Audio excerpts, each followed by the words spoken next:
And welcome back, everybody, to another episode of the Always Pressing PGA DFS podcast. We're going to preview the 2024 Butterfield Bermuda Championship in wonderful Bermuda.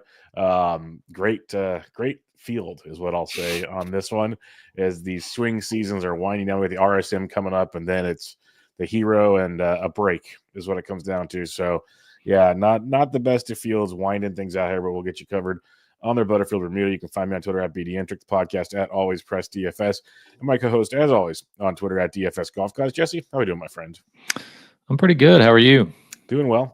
This golf season's just dwindling down, and fields get weaker and weaker. It's entertaining if you're into guys trying to get their cards, or Doug Eckroat with his second win of the season, which is crazy, and things of that sense. But if you're looking for like big boy golf, DP World Tours actually have more big boy names over there than we have these days. Yeah. It's this is. I'll be honest with you. I've not paid attention because just life, football, a lot more money to be made in football or lost, depending on yes what you end up doing with it there. But so golf has been very much on the back burner for me. But we are ready and have done the proper research this week to give out many winners. Many winners. Per usual, yes. And it's because if we would stick to our guns, the leaderboards recently have looked like the 6K range that we love. So we'll see how this week goes at Bermuda. I'm not gonna get too much into it. The only thing I'm gonna say is John Rahm's only 30. He just turned 30, and that shocked me. I thought for some reason he was older and probably shouldn't have, but he's been golfing forever. And then Tyrell Hatton finished runner-up again this past week in Europe. The dude just keeps crushing it, which is fun to watch. Other than that, I don't got a whole lot else on the world of golf outside of we'll see how these rule changes come into play, because that's a whole other set of fun coming up for the fields and whatnot. But I don't think anybody really knows how that's going to play out just yet. But what do you got for past event history for the Bermuda Championship? Yeah. Got a few years here. Last year, Camilo Villegas won 24 under, 2 shots over Alex Noren. 2022 was Seamus Power, 19 under, 1 shot over Tomas Dietrich. 21 was Lucas Herbert, 15 under, 1 shot over Danny Lee, Patrick Reed. 2020 champion was Brian Gay at 15 under. 2019 champion was Brendan Todd at 24 under. So 2 Americans in the first 2 years, and then all internationals since. Yep, it makes sense for the international vibes because it's kind of an ocean course. It gets windy at times. So if you're starting the links golf, DP World Tour type stuff, it fits in that mold. It could play like an RSM, the ocean course. There's been correlations to the other Mexican courses that the guys have played recently, or even the Plantation course in Hawaii, where all that comes in and you get the weather. The weather's the biggest factor here, because when you look at this golf course, it ain't nothing flashy, folks. It is a par 71, 6,800-yard golf course, Port Royal golf course in Bermuda. It's not much at all. It's par 36 on the front 9, 2 gettable par 5s. You got 1 gettable par 5, 17th on the back 9. The back 9 also has 2 par 3s at over 235 yards. There was a post on Twitter on Tuesday that showed the green from the tee box of one of these par 3s, and it's on the coastline, so there's like a 30-mile wind, and they said you try to hit that green, good luck. It's like the hardest shot that they're going to have all day. Other than that, like, it's an ocean course, but only like part of the course is on the ocean. It's like 7 holes have water in play. But there's not a lot of trees, so it gets windy. It can get nasty. Super short course. Anybody can get this. It's Zoysia fairways and tee boxes and rough, and you got the Bermuda greens, bunker play if you're somehow missing these greens, because it's very, very much a pitch and putt almost. So what's your thoughts on this one, Jess? You look at like I said, it looks like it's going to be windy. There might be waves, so something to keep in mind. But as a whole, if the wind isn't there, this is a destroyable golf course. I feel like it's windy every year. Yeah, it's because it should be right there. It's November. Right. It's like right on the water. It's just the middle of the ocean. Yeah, fits the mold. Yeah, I mean it's a resort course, anyways. It's not like people who go there are 99% of the time are terrible golfers. So it's a resort course. So it is easy if you tell by the winning scores 20 under par. So a lot of your resort course stuff. Stroke gain approach matters. Birdie or better percentage, and then their par 5 scoring, and then enough course history to weight as well. Yep, I'm with you. Plenty of course history. Recent form will be big, as a lot of these guys are playing every event trying to get their tour cards. I was telling Jesse before the show, Joel Dahman, I think, moved up to 121. You got to get better than 120 to lock in your card for the full year next year. So there's a lot of that going on. Just a lot of dudes making some cash for the first time and getting points for all the other FedEx goodies that come along with it. If you looked at recent leaderboards, a lot of the same names are making their way to the top. You mentioned a lot of course history, recent form. So let's get out of here. Let's talk DraftKings. And it's one of those kind of fields when the 9K range is huge. We'll get to that in a minute. Only two 10K guys. You got Seamus Power at 10.5 and Mac Hughes at 10.3. And Seamus, I believe, has won here or finished really well here before. I can't remember. I apologize. I know you mentioned the past winners, but I know he's played well and he plays well in these type of courses. So who you like up here? Seamus, Hughes, what do you got? Yeah, Seamus won in 2022. That's what I knew he did. I feel like an idiot. I know you just said all these, and I was totally blanked. It's all good. Yeah, so 2022 champion hasn't missed a cut in 4 tries here. Coming off a 13th at the Zozo his last time out. Been playing really good golf, minus the Shriners missed cut there this fall. He's having a good stretch, all inside the top 15 since the Wyndham Championship way back in August. So I think he's fine. McKenzie's playing really, really good golf. He's never played at this course in a tournament setting anyways. Back-to-back top 10s for McKenzie. I don't think I will roster either one of these guys, but I would not talk anybody out of rostering either one of them either. Yeah, in fields like this, it's hard to play stars and scrubs, but I guess they're mostly scrubs anyway, so it doesn't really matter. But if I'm playing Hughes, just the course history is tremendous. We know he can handle this. The Hughes thing's interesting just because, like, Power's 4th in my model over the last 24 rounds. Hughes is 51st, but he hasn't really played much. So you mentioned he finished 8th at the Sanderson, 4th at the Procure, but he hasn't played since then. So we know he's probably the top talent in this field. It's just a matter of, does he shake off the rust in a Bermuda field like this and get it done? Very well could. Wouldn't be shocked. Like, he's first around the green over the last 24 rounds, so he can scramble his butt off if he has to. The biggest thing is you want to find the fairways here to make it a pitch and putt. Seamus is 3rd in this field in the last 24 rounds. Mackenzie Hughes is 107. Again, hasn't played in a month, but something to keep in mind for the difference of the two. So I'll take Seamus up here if I'm going up here. Like you said, might not be the best move, but you never know if you want some low-owned plays, because chalk gets very chalky this time of the year. 9K range, and this actually has a lot of names that you want to play this week. That's the bad part.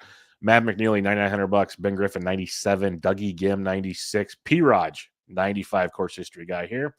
Lucas Glover, 94. Justin Lauer, nice finish last week at 93. Sam Stevens has been playing well at 92. Matty Schmid at 91. And Andrew Putnam at 9,000.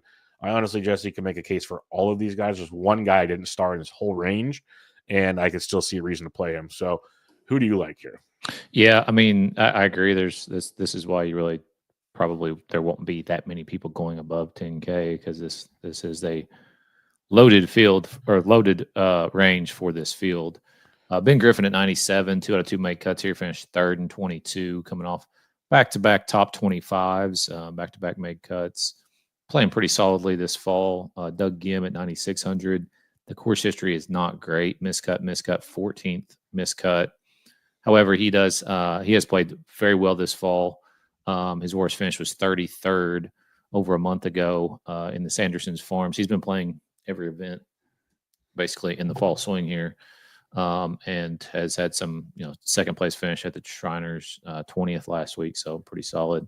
Lucas Glover at 9,400.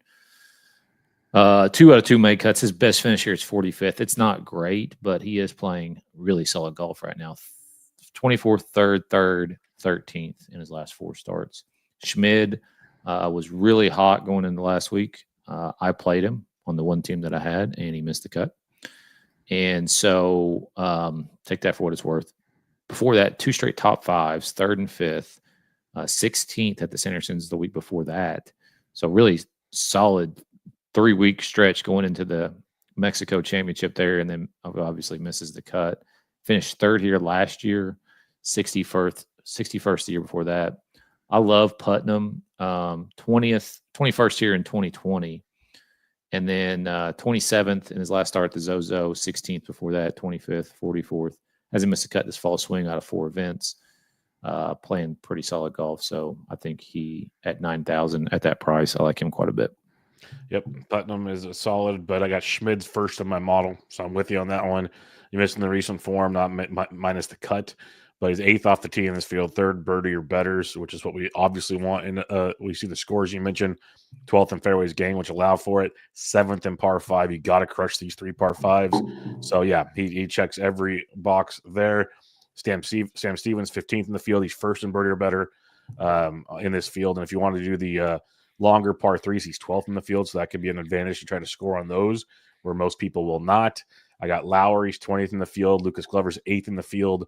He's 2nd in opportunities gained. Lauer's 4th in birdie or better. Like, these are why Lauer's actually 2nd in par 5s. So if you really want to get fun in this one, you got P-Rod. He's 5th in the field in par 5s.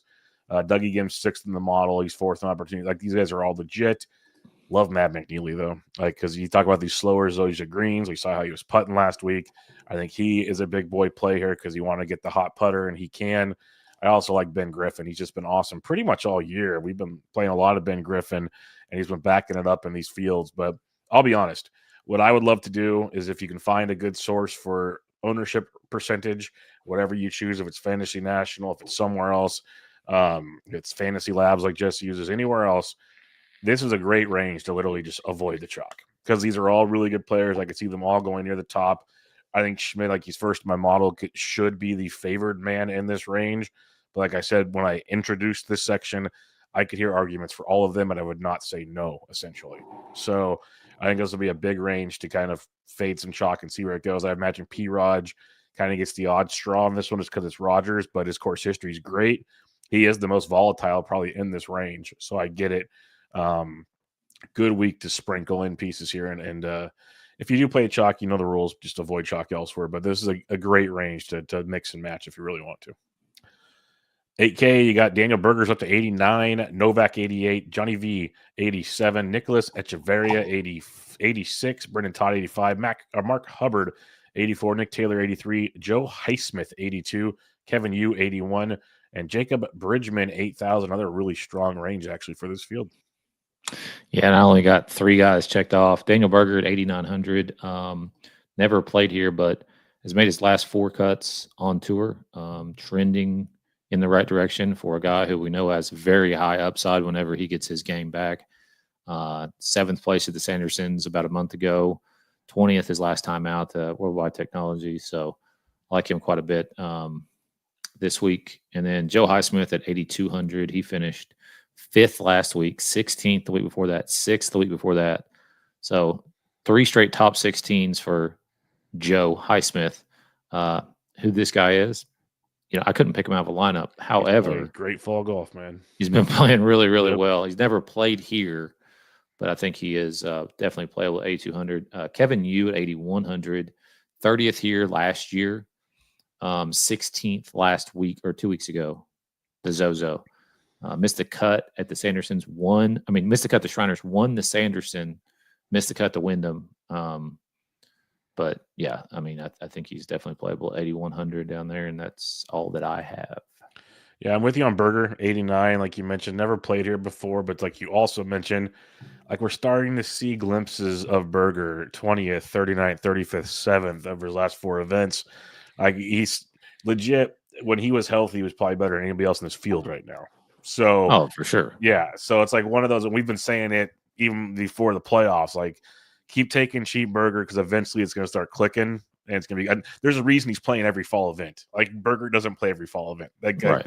So he's getting ready for next year. And it might not happen this week, but still at 8,900, I think it's a phenomenal option to try. He's probably got more win equity than a lot of these dudes at that price point. So yeah, Berger at 89, fully on board with you on that one.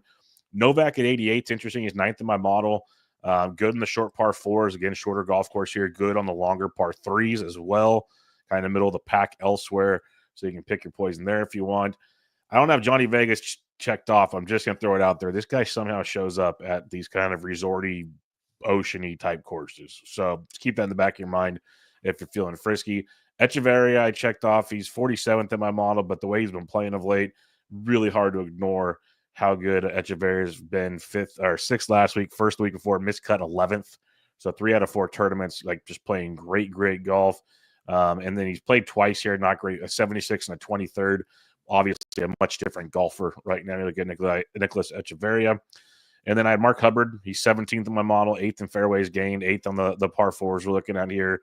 And a guy that's got some good history as well. When you look at this golf course, 20th miscut, 22nd over the last 3 years. So Hubs, don't mind him. And then I think I have one. I got a couple.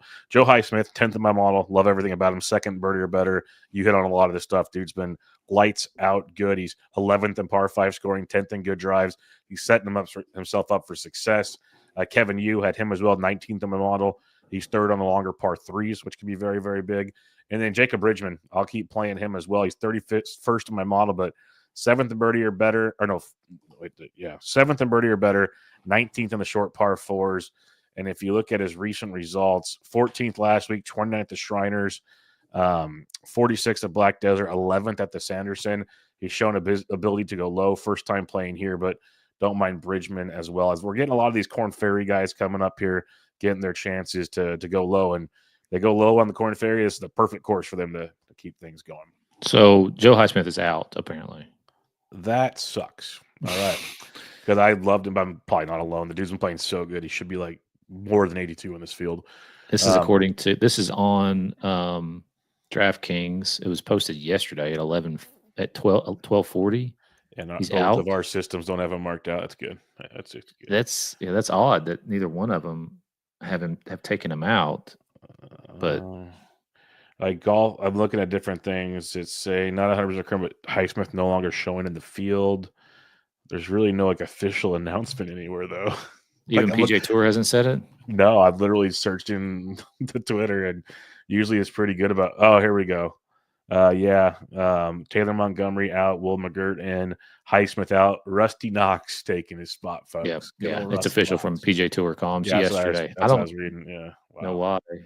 Neither one of. Well, it's probably because it shows you what time of year it is. Yeah, exactly. It shows you they don't give a crap about what we're doing, because usually that'll be X'd out or something right out the gate. But right, the fact it's not. No, and it took that was before they even put the salaries out yesterday. Yeah, that's November 11th. That was yesterday. We're recording on the 12th. Yeah, and they didn't bring them out till like 3:00 yesterday, my time. Yeah, remember? Because you were like, if we get salaries, we'll record today. Yeah, that's true. That's people wonder why we're just having fun this time of year too. It's so hard when none of this stuff gives a rat's ass, basically. Yeah. All right. So no Highsmith. Don't play him. Don't play Joe model. Doesn't matter anymore. Unless you're playing me, feel free to play him. Yeah. 75 to 79. Hopefully these guys are in there. Rico Hoey, who I always love. Alex Smalley, Carson Young. Young coming off a top 5 finish. He's $7,800. Grayson Sigg at 78. Michael Kim, 77. Kim's the one that tweeted that the par 3 I was talking about at the beginning of the show. Really cool picture because you can barely see the green.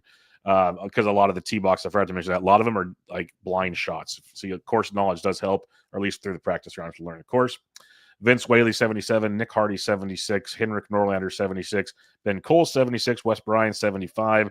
Joel Dahman, 75. Hayden Springer, 75. And Ryo 75. So what do you like in this range? Because weirdly enough, I'm kind of sick in the head. I know. I kind of still like the 7K guys. This is for a bad field. There's playable plays. I'll say that much.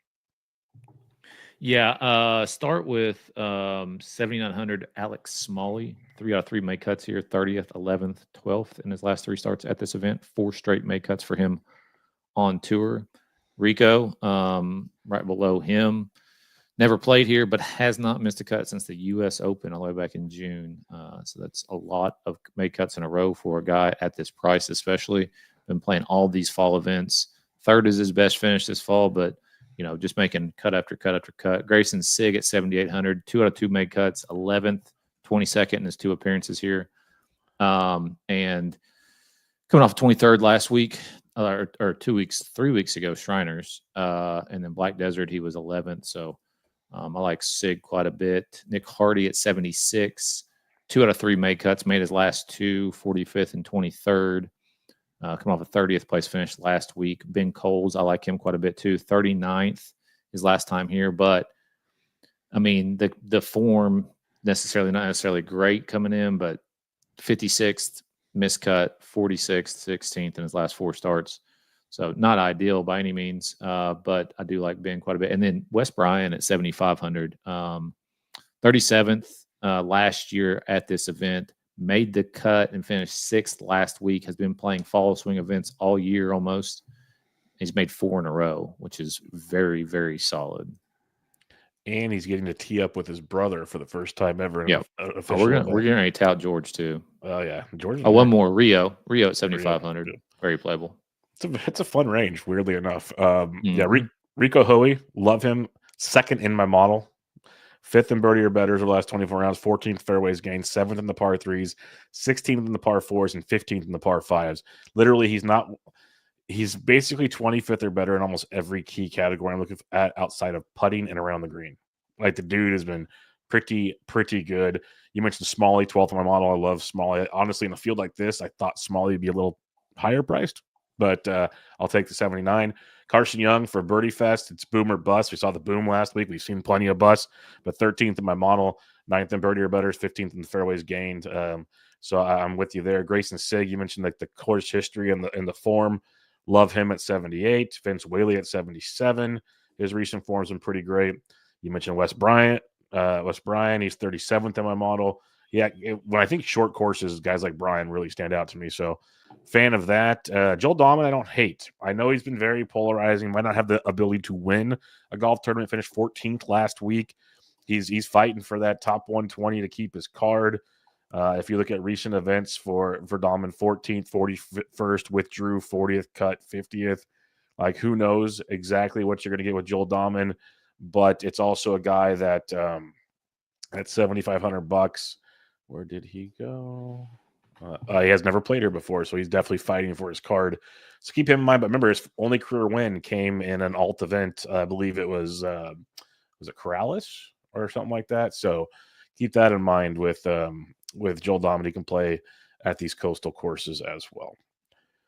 All right, 7K to 7,400. I'll just let you go. Who you like in this range? Yeah, Cheston Hadley at 7,400. 2 out of 2 made cuts at this event. 17th and 16th in his 2 starts. His last start was 2022. Made the cut last week. Finished 39th. Ryan Moore at 7,200. Finished 5th here last year. Coming off a miscut last week, but that's a little, course history there course history play on Ryan Moore. 1 start, obviously not great sample, but either way, finished 5th. Austin Smotherman, 2 out of 3 made cuts, made his last 2 cuts at this event, but he missed the cut last week, withdrew from his previous event before that. Lonto Griffin, 2 out of 2 made cuts, and is coming in pretty good form for somebody at $7,000. Has not missed a cut since the John Deere back in July. Not necessarily great finishes, but you're talking about guys $7,000 here. His best finish since then was 10th at the ISCO Championship. This fall, his best finish is 29th, but playing solid golf for Lanto, and I think he's on a little bit of a comeback train after a little bit of a lull in his career. Yeah, this is the range where things like 75 and above, huge fan of pretty much a lot of guys. Now it gets a little dicey. $7,400. I got Cheston Hadley as well. The course history gets me excited about him. Nate Lashley at $7,400 doesn't rate out great in my model, 89th, but dude's made 5 straight cuts. He's made every cut since the Sanderson Farms, 16th and a 29th in there. Otherwise, barely making the cut type numbers. So, pick your poison. Cage Lee's coming off a miscut at the Worldwide, but prior to that, 63rd, 5th, 46th, 23rd, and he's TPC Lee. He likes resort courses. I'm not sure he's the best wind player. Doesn't rate out great right now, but made 4 out of 5 cuts. Could be a dude. He's 18th in my model. Like, he's not horrible. He's 14th in par 5s, 12th in the par 4s. He could be a guy. Lipsky, he's always got boomer bust potential at 73. Streelman on a short course, I don't mind at $7,300. You got a guy who's never played here before, at least not in a long time, which is quite surprising. But 24th last week, miscut at the Shriners, 3rd at the Black Desert, and 42nd at the Sanderson. 3 out of 4 cuts, 2 of them in the top 25. So don't mind that for Streels, and he loves Pebble, so maybe he's got a little correlation. We'll see here. Dylan Wu at 72, I can get behind him. Garrett Higo at 71, another good week last week. At this price tag, is a guy that could be a top 10 guy. He also missed a cut, but like 6th last week, 54th, 2 missed cuts, then 26th. I like his GPP potential at $7,100. And then Zach Blair at 71, also shorter course play here, but recent form for Blair has made 5 out of 6 cuts. If you really want to go back to the Procure, only one of them, the Procure, is 13th. The rest are 45th and worst. So maybe not the biggest GPP potential. And then Brandon Wu at 7K, another guy that can go super low or all the bogeys in the world. So fun range there. All right, now it gets even worse. 6K range. Who do you like in this one? David Skins, 3 straight made cuts for him. He made the cut here in 2021, finished 34th. Brant Snedeker has never played here, but he's made 3 straight cuts on the tour, which are kind of spaced out pretty far. It's not great, but 16th is last time out at the Sanderson Farm. Carl Yawn, 4th here last year, and has terrible form coming in. So there you go on that. And then last but not least, George Bryan, man. I mean, the dude made the cut here last year. He finished 69th, so obviously not ideal, but still, if you watch him and his brother Wesley play their YouTube videos, George has such a good swing and just hits it so well. I'm sure a lot of it's between his ears. So if he can get it, get the brain figured out for a few rounds, I like his. I like the chances of him making the cut this week, at least at 6,100. At 61, I'm with you. I don't mind taking the chance there in tournaments if you want to get weird. I'm cool with that. Ryan Brehm at 63 is a guy, if you're going deep, I wouldn't hate. He finds the fairways. We've seen him get hot on these kind of smaller tournaments last year where he actually picked up a win. So he'd be one to potentially look at, but obviously not the best of form. He's 64th last week and missed 4 straight cuts prior to that, so not putting merit on recent form. But he finished 20th here last year, missed cut in 23, and then 26th and 51st the previous 2. So he's played well at this golf course. So don't mind Ryan Brehm at 63. Tyler Alexander is out of the field now as well, so we can cross him off the list. Ryan McCormick at $6,600. He finished 24th last week at the Worldwide, 16th at the Shriners, missing 3 cuts prior to that, but back-to-back really strong performances for McCormick at 6,600. And I don't believe, he's never played here before. Other than that, not in love with pretty much anything in this range. I hope to not get down here, but we shall see. All right, we already know you like Seamus at 10, so do I. Who do you like in the 9K range as we recap things here, Jesse? Putnam, I like it. I'm going to go with Schmid at 9,100, 8K range. Berger is the play. I was going to say Highsmith, but I forgot he is out of the pool. I'll take that star off. Give me Bridgman in this one. 75 to 79. Sig. I'm going to go Hoey. 7K to 74. Yeah, it gets rough now. Chesson. Hadley. I'm going to go with Garrett Higo, Boomer. Actually, Lanto. I'm going to take Lanto. That's your boy. Yeah, that's your boy. I'll go Higo. You go Lanto. One of us will make the cut. 6K range if you have to. Sneds. I'll take your boy Skins because more I looked at him. If I have to get to I'll be fair at 69. I'll go McCormick. I'll go a little lower for you. Back-to-back really good weeks. Hopefully you can put something together. I wouldn't recommend playing cash in a field like this, but I guess if you are, where would you start, Jesse? Yeah, I mean, probably Putnam, Berger, Huey. Yeah, I was looking at Huey for sure. Yeah, that's fair. I think let's leave it there. That's but tournaments, this is a fun turn. Like I'm half debating doing like a 20 max just to have some fun for one of the final weeks of the year. Where are you looking to start a GPP build? I would probably go like Schmid, Ben Coles, and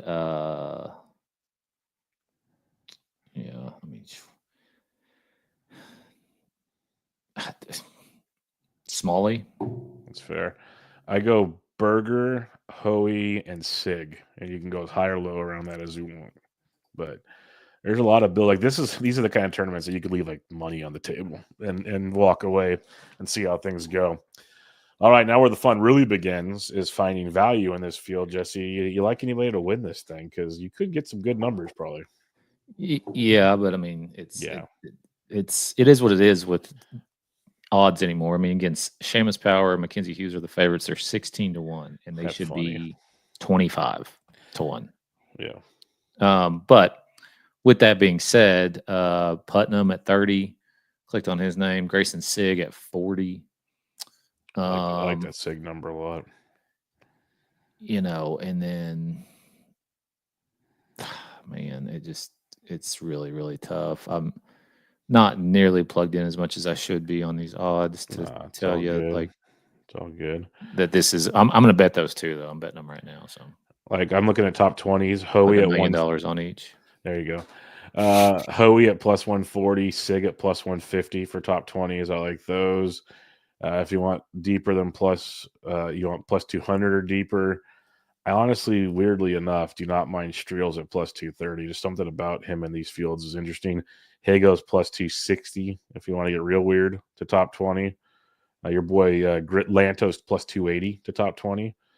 And then I just mentioned, let me see where he's at. McCormick's been 24th and like 16th the last 2 weeks. If you want to think he gets top 20, he's plus 450 if you want to have some fun.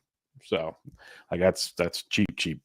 But yeah, it's one of those weeks where you're like, look at the leaderboard last week. You're going to get a lot of dudes that no one thought had a chance to even top 10 this thing. And that'll happen this week too. That's going to be the fact. Like, what's going to happen is one of Power or Hughes, if not both, miss the cut. That's where things will get fun. Yeah. Because that's how these events work. And then just boom goes the dynamite all over the place. Yeah. But all right, we'll wrap it up there, Jesse. Any final thoughts for the crew before we come back next week for the RSM and basically wrap up the 2024 season? I don't. Good luck.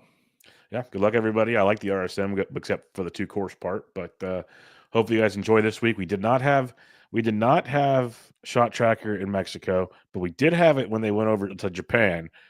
I doubt we'll have it in Bermuda. Just throwing that out there. It'd be nice if they did, but I'm guessing we don't. So hopefully that helps if we get it. But don't hold your breath. We'll be back with you guys next week, barring schedules. Life is busy these days, but we'll try to be back for you guys next week for the RSM. If not, good luck this week. This is your 2024 Butterfield Bermuda Championship preview. Catch you all next time.